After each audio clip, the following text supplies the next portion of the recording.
Hi friends, इस lecture में हम सीबीएसई के प्रीवियस ईयर्स क्वेश्चंस करेंगे रिलेशंस और फंक्शंस चैप्टर के, which is chapter number 1 of NCERT book. Now first question हमारा 2015 का। इस क्वेश्चन में क्या दिया हुआ है कि a is equal to q into Q, where q is the set of all rational numbers and star be a binary operation, then on a defined by ab star c comma d is equal to ac comma b plus ad। ये एक special relationship define करी है ab star और cd के बीच में for all ab cd element of a। then we have to find the identity element of star, that is this binary operation defined in this way in A, and then we have to find the elements which can be inverted and write the inverse of these elements, assuming that these elements are invertible। तो पहला काम है कि identity element को निकालना। Identity element का क्या मतलब होता है कि अगर ए बी हमारा एलिमेंट है और अगर ए बी का आइडेंटिटी एलिमेंट सी डी है तो A B star C D हमारा क्या होना चाहिए? It should be equal to A B only, because identity element या वन एलिमेंट क्या होता है कि जैसे 5 है तो उसका आइडेंटिटी एलिमेंट अगर मल्टीप्लीकेशन के केस में करें तो क्या होगा? 1, क्योंकि 5 इंटू 1 इज 5। तो आइडेंटिटी से किसी को भी हम बाइनरी ऑपरेशन पे यूज करेंगे तो सेम एलिमेंट आना चाहिए। तो A B star C D is equal to A B लिखकर हम सी डी की वैल्यू निकाल लें तो हमारा पहला पार्ट बहुत आसानी से हो गया। तो ये हमने कर दिया कि भाई ए बी और C D element of A है और ये हमारा let X Y B the identity element of this. तो A B star X Y is equal to X Y star A B is equal to A B, ये हमारा होना चाहिए। तो ए एक्स और b plus ay should be equal to ab, तो ax should be equal to a and b plus ay should be equal to b। तो इससे क्या आया? ax is equal to a से तो हमारा x कितनी वैल्यू आ गई? 1 आ गई, और इससे हमारी y की वैल्यू कितनी आ गई? 0। तो हमारा आइडेंटिटी एलिमेंट जो है इस क्वेश्चन का निकल के 1 और 0 आ गया। अब हमें इसके इन्वर्टिबल एलिमेंट्स फाइंड करने हैं।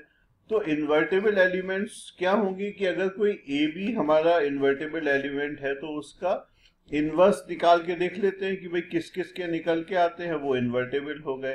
तो ए बी हमारा ये नहीं है कि इस वाले केस में ये नहीं है कि 5 3 को हम 3 5 कर दें और 1/4 4 को हम जो है 4 1/4 कर दें और कहो कि हमारा इन्वर्टेबल एलिमेंट्स आ गए। वो इस केस में नहीं लगेगा क्योंकि ये तो एक एलिमेंट है, 5 3 एक एलिमेंट है और 1/4 एलिमेंट है। ये ऑर्डर्ड पेयर्ड रिलेशनशिप का नहीं है। The relationship is not there between 5 and 3। तो हम इसका इनवर्स नहीं निकाल सकते हैं ऐसे कि बस हमने रिवर्स कर। तो अगर हम मान लें कि भाई हमारा ये जो ए बी है कोई जनरल एलिमेंट है ए बी, तो उसका इनवर्स अब हमें निकालना है। तो क्या होगा? अगर मान ले कि वो उसका जो इनवर्स है वो पी क्यू है तो A B star P Q क्या आना चाहिए हमारा? 1 0, क्योंकि that is the identity element. तो हमारा क्या हुआ? एफ ओ एफ इनवर्स जो है वो हमारा क्या आना चाहिए? आइडेंटिटी एलिमेंट के बराबर आना चाहिए। तो A B star P Q हमारा कितना हुआ? 1 0, और इसकी वैल्यू जो है हमारी बाइनरी ऑपरेशन स्टार से क्या निकल के आई? A B comma B plus A Q. तो ये फिर से दो इक्वेशन आ गई कि भाई A P is equal to 1 और B plus A Q is equal to 0।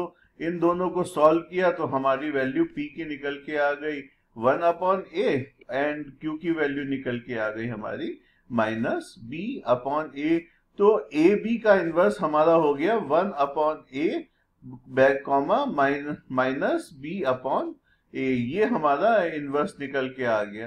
तो अब हमें 5 3 और 1/2, 4 का निकालना है। तो इस फार्मूले में रख के 5 3 का क्या हो गया? a हमारा 5 है और b हमारा 3 है, तो 1/5 माइनस 3/5। यहाँ पे माइनस साइन आना चाहिए तो वो टाइपोग्राफिकल एरर है। तो अब अगले क्वेश्चन में हाफ और 1/4 है तो 2 और -4 अपॉन 1/2, तो हमारी वैल्यू आ गई -8। ये अच्छा क्वेश्चन है थोड़ा सा सीबीएसई के स्टैंडर्ड से, और ये आपके फंडामेंटल्स की नॉलेज को टेस्ट करता है कि भाई आपके फंडामेंटल्स कितने क्लियर हैं। अब नेक्स्ट क्वेश्चन देख लेते हैं। नेक्स्ट क्वेश्चन क्या कह रहा है कि X Y such that x plus 2y is equal to 8 is a relation on n. n is always referred to set of natural numbers। तो अब हमें इसकी रेंज लिखनी है। रेंज का क्या मतलब है कि भाई हमारी क्या क्या वैल्यू इसमें y की ये ले सकता है। तो x, y है हमारा, तो अब x plus 2y 8 किस किस केस में हो सकता है भाई? अगर हमारा y हम कुछ भी लें, y की क्या क्या, क्योंकि x भी है हमारा नेचुरल नंबर हमारे 1 से स्टार्ट होते हैं, तो 1 to 8 तो वैल्यू हो सकती है इनकी। नाउ क्योंकि y इज इक्वल टू 1 अगर हम लें तो क्या होगा, x की वैल्यू कितनी आएगी हमारी 6, तो 6 1 एक इसका सॉल्यूशन है। 2 हम लेते हैं तो इसकी वैल्यू हमारी आएगी 4, 3 हम लेते हैं तो इसकी वैल्यू हमारी आएगी 2, अगर हम 4 ले लेते हैं तो इसकी वैल्यू 0 हो गई।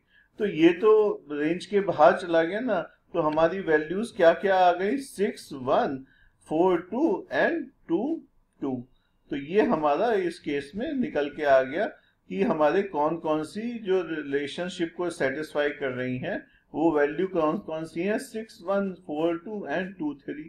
तो डोमेन हमारी क्या होती है कि जो इसके पहले फर्स्ट एलिमेंट्स हैं उनको हम एक सेट में लिख दें, डोमेन होती हैं, और अगर हम इसके सेकंड एलिमेंट्स को एक सेट में कलेक्ट कर ले तो वो हमारी रेंज आ जाती है।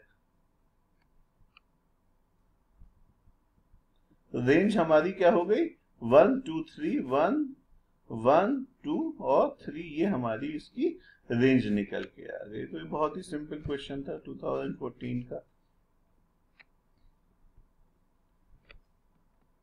State the reason for the relation R in the set 1 2 3 given by R 1 2 2 not to be transitive। अब अगर ये रिलेशनशिप हमारी ट्रांजिटिव है तो क्या कर सकते हैं कि अगर हम इसको लेंगे 1 2 3 में है तो 1 कहाँ मैप हो रहा है, इसमें 2 में मैप हो रहा है, और 2 कहाँ मैप हो रहा है, अगर हम इसका एलिमेंट जो है वो क्या ले ले, 1 2 एलिमेंट ले लें, तो 1 2 एलिमेंट में 1 हमारा 2 पे मैप हो रहा है और दूसरा एलिमेंट हमारा 2 1 है, तो 2 हमारा 1 पे मैप हो रहा है, तो 1 हमारा फिर फाइनली कहाँ मैप हो गया, A1 A3 कहाँ मैप हुआ, 1:1 पर। बट 1:1 1 जो है वो हमारा R का एलिमेंट नहीं है, तो इसलिए ये ट्रांजिटिव नहीं है।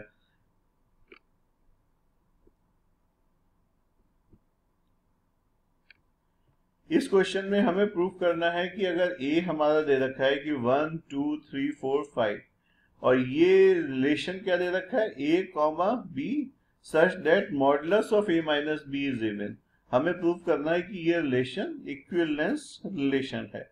तो बिल्कुल सीधा सीधा फार्मूला लगाते जाएंगे। अगर हम इसमें कुछ इधर उधर की थिंकिंग करेंगे तो वी में and up solving it wrongly. तो पहले तो हम इसका कोई एक एलिमेंट मान ले कि कोई भी एलिमेंट है, a है जो 1 2 3 4 5 में से कुछ है, तो a modulus of a minus a की वैल्यू कितनी होगी, modulus of a minus a is 0, तो 0 is always considered as an even number. तो इस वजह से ये हमारा जो है वो रिफ्लेक्सिव है आपका। अब सिमेट्री की बात करें कि अगर हमारा दो नंबर ऐसे सेलेक्ट करें कि जो रिलेटेड हैं, इसमें के 2 और 4 हम सेलेक्ट कर लें, तो उनका डिफरेंस कितना हो गया 2 -2 और मॉडुलस कितना हो गया 2। तो ये अगर इवन है तो क्या 4 और 2 का भी होगा, 4 - 2 modulus is also is equal to 2 which is also even. अगर a माइनस बी हमारा इवन है, modulus of a minus B even है, तो modulus of b minus a हमेशा ही हमारा इवन रहेगा।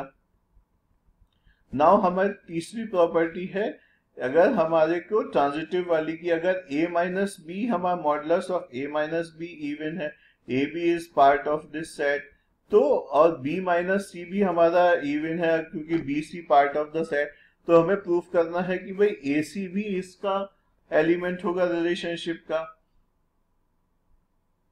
नाउ AC कितना हुआ हमारा, modulus of A minus C जो है, modulus of A minus C को हम कैसे लिख सकते हैं, modulus of A minus C को हम क्या लिख सकते हैं कि modulus of A minus B plus B minus C। Now इसमें क्या है, अगर ध्यान से देखें तो ये क्या है, A माइनस B हमारा इवन नंबर है और B माइनस C भी हमारा इवन नंबर है, तो इवन नंबर्स का सम भी क्या होगा, हमारा इवन ही होगा, तो हमारा modulus of A minus C भी इवन आएगा। तो AC is element of R। तो ये हमारी रिलेशनशिप क्योंकि तीनों कंडीशंस को सेटिस्फाई कर रही है, रिफ्लेक्सिव, सिमेट्रिक एंड ट्रांजिटिव, तो इसलिए ये इक्विवेलेंस रिलेशन। अब बोर्ड में फंक्शंस के जिस तरह के क्वेश्चंस आते हैं उसमें अधिकतर टाइम हमने जो पिछले साल के पेपर्स रिव्यू किए हैं तो मेन पैटर्न ये है कि एक फंक्शन दिया होगा और उसमें पूछा गया होगा कि ये 1 या ऑन टू या बोथ है कि नहीं है। अगर ये बाइजेक्टिव है ये फंक्शन तो उसमें पूछा जाता है कि भाई इसका इनवर्स निकाल दीजिए। तो अब हम आपको जरा उसका मेथड, स्टैंडर्ड मेथड है वो एक्सप्लेन कर दें। अगर आप उसे यूज करेंगे तो किसी क्वेश्चन में आपको कोई डिफिकल्टी नहीं होगी। नाउ अगर हमारा फंक्शन f1 मतलब क्या है कि फंक्शन fx इज डिफाइंड, अब हमें ये फाइंड करना है कि भाई ये 1 ऑन टू है कि नहीं है। तो 1 प्रूफ करने के लिए हम कैसे करेंगे कि fx1 is equal to fx2 मान लिया हमने, and we have to prove कि अगर इसको मानने के बाद हमारा आ जाता है x1 is equal to x2, तो for all values of x1 तो हमारा क्या कहते हैं ये वाला चीज जो है ये ठीक है, 1 है। तो अब अगर हमारा x1 is equal to x2 आ जाता है तो 1 फंक्शन है, नहीं तो मैनी वन फंक्शन है। अब हमें ऑन टू प्रूफ करना है, तो वो कैसे करेंगे कि भाई हम पहले मान लेते हैं कि ये हमारा जो फंक्शन fx है उसको हम y लिख लेते हैं, और ये एक x का फंक्शन है, से x क्यूब इज प्लस 3, तो y is equal to x cube plus 3 हमने लिख लिया। तो अब ये वाली जो रिलेशनशिप आ गई उससे हम x की वैल्यू निकाल लेते हैं y के टर्म्स में। y की वैल्यू x के टर्म्स में हमें दी हुई है, x की वैल्यू हमने y के टर्म्स में निकाल ली और फिर चेक किया कि जो है सारे y की वैल्यूज के लिए हमारा x की कोई ना कोई वैल्यू आ रही है कि नहीं आ रही है। अगर आ रही है तो ठीक है, जो हमारी डोमेन और रेंज है उसी के अंदर ये सब ठीक आ रहा है, तो ये हमारा जो फंक्शन है वो सब्जेक्टिव हो गया, अदरवाइज ये हमारा फंक्शन इनटू हो गया। अब हम इनवर्स कैसे निकालेंगे, हमने ये तो पता कर लिया कि 1 और ऑन टू है फंक्शन, तो हम इनवर्स कैसे निकालेंगे। इनवर्स निकालने के लिए हमारा बहुत ही सिंपल तरीका है कि हम जो जहां पे हमारा x है उसको हम x हमने निकाल लिया y के टर्म्स में पिछले स्टेप में, तो उस स्टेप में हम x को f1 इनवर्स x से रिप्लेस कर दें और y को हम x से रिप्लेस कर दें, और हम इसको ये हमारा f इनवर्स x की वैल्यू निकल के आ गई। तो इससे सिंपल कोई मेथड हो नहीं सकता। अब इसके ऊपर जो पिछले बोर्ड्स के एग्जाम्स में जो क्वेश्चन आए हैं उनको कर लेते हैं। Here f has been defined a function from w to w as fn is equal to n minus 1 if n is odd and n plus 1 if n is even। तो हमें चेक करना है कि भाई ये 1 ऑन टू है, अगर है तो ये क्या कहते हैं उसका इनवर्स हमारा क्या होगा। तो इस क्वेश्चन में हमारा क्या फर्स्ट मेथड क्या है कि हमें 1 फाइंड करना है, तो F X is equal to X F Y मान लिया हमने इस केस में, और हमारा देखा कि हम इसको F X is equal to F Y से can be drive X is equal to Y, तो हमारा ये फंक्शन 1 हो जाएगा। तो लेट अस ट्राई इट कि भाई F X is equal to F Y से हम कैसे निकाल सकते हैं कि पहले हम दो केस हैं इसमें, ऑड और इवन वाले। नाउ ऑड वाला केस में क्या है कि अगर हम x को ऑड मानते हैं तो y भी हमारा ऑड होना चाहिए ना, कि नहीं तो fx अगर हमारा ऑड है तो वो क्या कहते हैं x माइनस 1 हो गया और fy हमारा y प्लस 1 हो गया। तो ये इस केस में तो ये पॉसिबल ही नहीं ना, एक साइड हमारी ऑड है और एक साइड हमारी इवन है, तो F X is equal to F Y should imply X is equal to Y, दोनों हमारे या तो ऑड या इवन है। तो इसका क्या मतलब हो गया कि हम दो केस कंसीडर कर लेते हैं, एक जिसमें एक्स और वाई ऑड है, एक जिसमें दोनों हमारे इवन है। तो अगर एक्स और वाई ऑड है तो उस केस में F X is equal to F Y would mean X minus one is equal to Y minus one, तो हमारा X is equal to Y आ गया। दूसरे केस में जब इवन हम लेते हैं तो क्या आ गया हमारा x plus one is equal to Y plus one, और इसका मतलब क्या हो गया कि x is equal to Y. तो दोनों ही केस में हमारा आंसर जो है प्रूफ हो गया कि F X is equal to F Y का मतलब x is equal to Y. अब हमारा नेक्स्ट स्टेप में हमें क्या करना है, प्रूफ करना है कि ऑन टू है। ऑन टू के लिए हम क्या करते हैं, हमारा बिल्कुल स्टैंडर्ड मेथड जो हमने बनाया है उससे डेविएट नहीं करेंगे। हमारा F X is equal to N minus one N plus one था, उसकी जगह पहले स्टेप में हमने एफ एक्स की जगह वाई लिख दिया। अब एन को हमने वाई के टर्म्स में निकालना है, तो एन को वाई के टर्म्स में निकालना है, तो ये माइनस वन इधर चला गया, तो N is equal to Y plus one, और when N is odd and N is equal to Y minus one when N is even. ये हमारी इक्वेशन आ गई कि इफ एन इज ऑड तो वाई प्लस वन और Y minus one. लेकिन अगर अब आप इसको ध्यान से देखें कि अगर एन ऑड है और ये हमारी रिलेशनशिप है, तो इसका क्या मतलब हो गया कि एन ऑड है तो वाई प्लस वन हमारा कब होगा, जब वाई इवन होगा तभी तो एन ऑड होगा। तो इसका क्या मतलब हो गया, इफ एन इज ऑड को हम कैसे लिख सकते हैं कि इफ y is even। तो ये हमारा if y is even और similarly if y is odd। तो ये हमारी वैल्यू आ गई n is equal to Y plus one और y माइनस वन के लिए। तो अब हर वैल्यू ऑफ y हमारा जो है एक n एग्जिस्ट करता है, देयरफॉर ये हमारा एक ऑन टू फंक्शन है। अब हमें इसका वो निकालना है कि इनवर्स फंक्शन क्या। तो इनवर्स फंक्शन के लिए हमारा क्या स्टेप है कि हम y को तो x से रिप्लेस करते हैं, इसमें x क्या है हमारा n, और x को हम f इनवर्स x से रिप्लेस करते हैं, तो n को हमने f इनवर्स n से रिप्लेस कर दिया और y को हमने n से रिप्लेस कर दिया। तो हमारा आंसर इनवर्स फंक्शन क्या आ गया, f inverse n is equal to n minus one plus और व्हेन f इज ऑड और n plus one if n is even.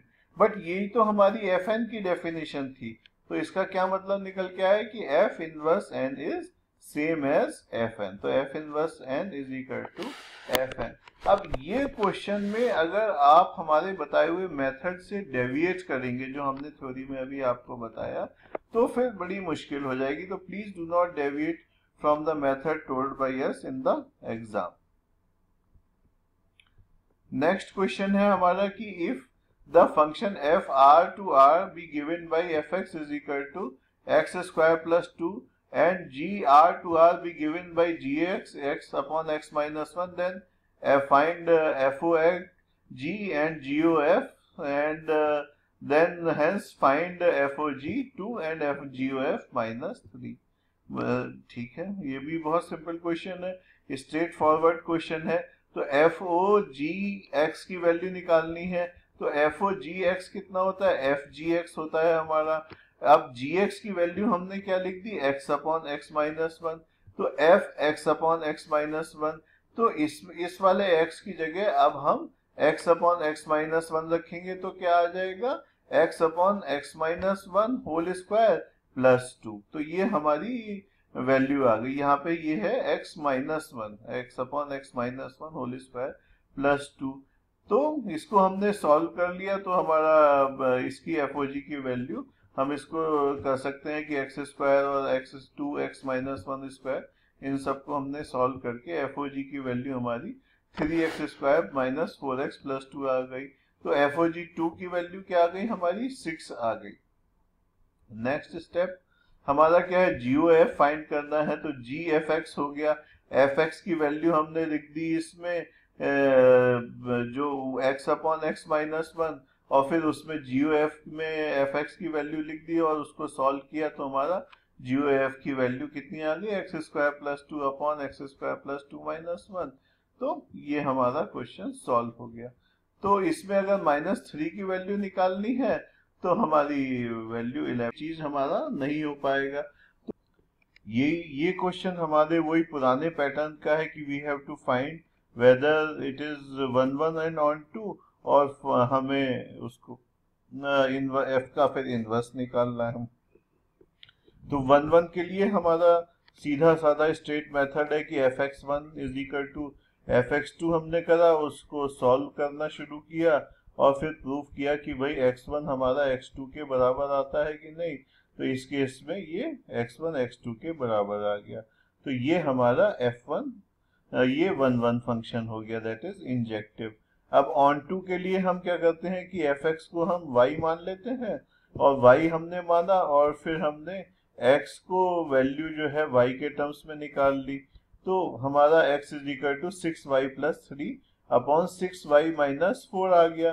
तो हर y के लिए there is an x except for y is equal to 2/3। लेकिन question में हमारे क्या दिया हुआ है कि भाई ये जो फंक्शन है उसमें 2/3 है ही नहीं, तो हमारा ये फंक्शन जो है ऑन टू हो गया। अब हमारा नेक्स्ट स्टेप है कि हमें इसका जो है इनवर्स फंक्शन निकालना है। इनवर्स फंक्शन निकालने के लिए यहीं से हम क्या करते हैं कि x की जगह f इनवर्स x रख देते हैं और y की जगह हम x रख दें। तो f इनवर्स x हमारा कितना हो गया, 4x plus 3 divided by 6x minus 4। तो ये हमारा सॉल्यूशन हो गया, स्ट्रेट एंड सिंपल। अब ये भी बिल्कुल उसी पैटर्न का क्वेश्चन है कि fx is equal to x minus 2 upon x minus 3। तो fx1 is equal to fx2 से शुरू करके आप इसको सॉल्व कर सकते हैं। मैं इसको दोबारा से आपको नहीं बता रहा हूँ। अब ये पूछ रहे हैं कि what is the range of this function fx is equal to modulus of x minus 1 upon x minus 1। तो ये वाला जो केस है ये हमारा कौन सा फंक्शन का है, एक मॉडिफिकेशन सिग्नम फंक्शन का।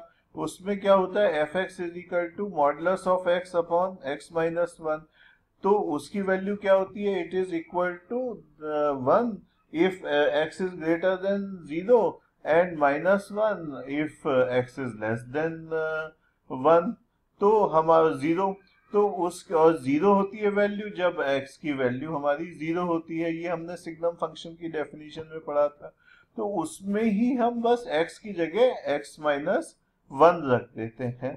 तो हमारी क्या वैल्यूज आ गई इस केस में कि भाई x1 पे तो इसमें डिफाइंड ही नहीं है, तो हम नॉर्मली इसको जो है वैसे डिफाइन करते हैं, स्पेसिफिकली डिफाइन करते हैं, वो इसमें डिफाइंड है ही नहीं।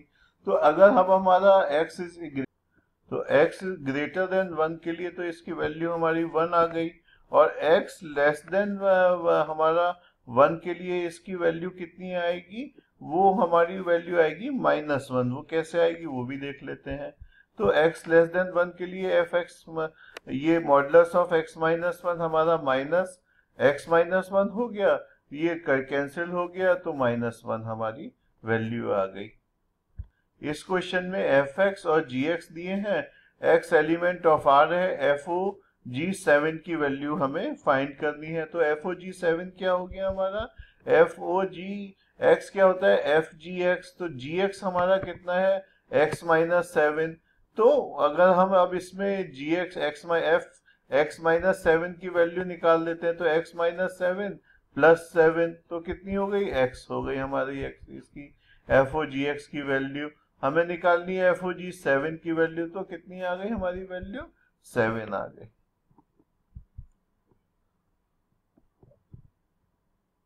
तो इस तरह से ये हमारा लेक्चर कंप्लीट हो गया। आपने देखा कि किस फ्रीक्वेंसी से क्वेश्चंस रिपीट होते हैं, पैटर्न सेम रहता है।